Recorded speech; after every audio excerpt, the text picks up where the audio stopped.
Hi hello ನಮಸ್ಕಾರ, welcome back to another video. ಇವತ್ತಿನ video ಬಂದ್ಬಿಟ್ಟು post match analysis of Bengal warriors versus Gujarat Jains.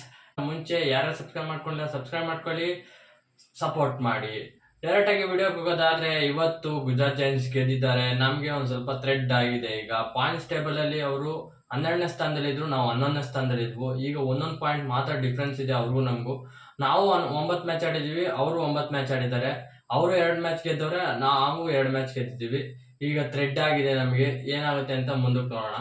ಈಗ Bengal warriors ಕಡೆ ಬಂತು ಅಂದ್ರೆ, ಅವರು ಡಿಫೆನ್ಸ್ ಎಲ್ಲ ಕ್ವಾಲಾಸ್ ಆಗೋಯ್ತು. ಫೈಜಲ್ ಹಟ್ರ್ ಸರಿ ಏನು ಆಡಿಲ್ಲ, ಒಂದೇ ಒಂದು ಟ್ಯಾಕಲ್ ಪಾಯಿಂಟ್ಸ್, ಅದು ಲಾಸ್ಟಿಗೆ ತಗೊಂಡ್ರು. ಅವ್ರ ರೆಡಿ ಡಿಪಾರ್ಟ್ಮೆಂಟ್ ಕೊಲಾಸ್ ಆಗೋಯ್ತು. ನಿತಿನ್ ಒಬ್ರೆ 11 ಪಾಯಿಂಟ್ ನ ತಗೊಂಡ್ರು, ಅದನ್ ಬಿಟ್ರೆ ಯಾರು ಆಡ್ಲಿಲ್ಲ. ಆದ್ರೆ ಗುಜರಾತ್ ಜೈನ್ಸ್ ಗುರು ಮೈಂಡ್ ಬ್ಲೋಯಿಂಗ್ ಆಟ ಮಾತ್ರ. ಗುಮಾನ್ ಸಿಂಗ್ ನೀವು ಕ್ಯಾಪ್ಟನ್ ಆಗಿ ಸಕ್ಕತ್ತಾಗಿ ಆಡಿದ್ರು ಮಾತ್ರ. ಅವ್ರು ಮಾತ್ರ ಪಾಯಿಂಟ್ಸ್ ಮೇಲೆ ಪಾಯಿಂಟ್ಸ್ ನ ತಗೊಂಡ್ಬರ್ತಿದ್ರು, ಅವರೇ ಡಾಮಿನೇಟ್ ಮಾಡಾಕಿದ್ರು ಅನ್ಸುತ್ತೆ. ಅರ್ಜುನ್ ಜೈಸ್ವಾಲ್ ಯಾವ ತರ ಡಾಮಿನೇಟ್ ಮಾಡಿದ್ರು ಅದೇ ರೀತಿ ಇವರು ಇವತ್ತ ಡಾಮಿನೇಟ್ ಮಾಡಿದ್ರು.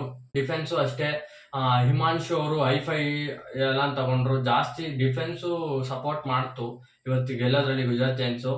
ಇದಾಗಿತ್ತು ಈ ಪೋಸ್ಟ್ ಮ್ಯಾಚ್ ಅನಾಲಿಸಿಸ್. ಮುಂದಕ್ಕೆ ನಮ್ಮ ವಿಡಿಯೋ ಜೊತೆ ಬರ್ತಾ ಇರ್ತೀನಿ. ಅಲ್ಲಿ ಗಂಟ ನೋಡ್ತಾ ಇರಿ, ಮಿಸ್ ಮಾಡ್ಕೊಂತೇರಿ.